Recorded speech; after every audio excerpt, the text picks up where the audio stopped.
నమస్కారం ఘంటారావానికి స్వాగతం. ముందుగా ప్రధానాంశాలు.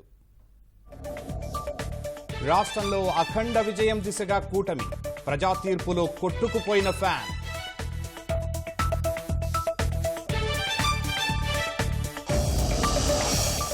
పిఠాపురంలో పవన్ భారీ విజయం, కూటమి శ్రేణుల సంబరాలు.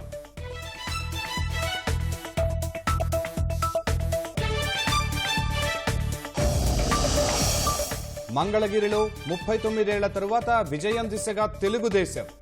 ఇప్పటికి 51,000కు పైగా మెజార్టీతో ఆధిక్యంలో లోకేష్. 9 ఉమ్మడి జిల్లాల్లో కూటమి క్లీన్ స్వీప్, వైకాపా కంచుకోటలు బద్దలు కొట్టిన తెలుగుదేశం.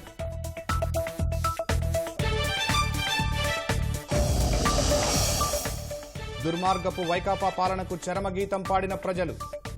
జగన్, పెద్దిరెడ్డి మినహా అమాత్యులు వెనుకంజ.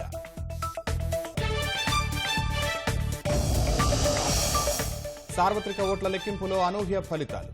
ఎన్డీఏకు గట్టి పోటీ ఇస్తున్న ఇండీ కూటమి.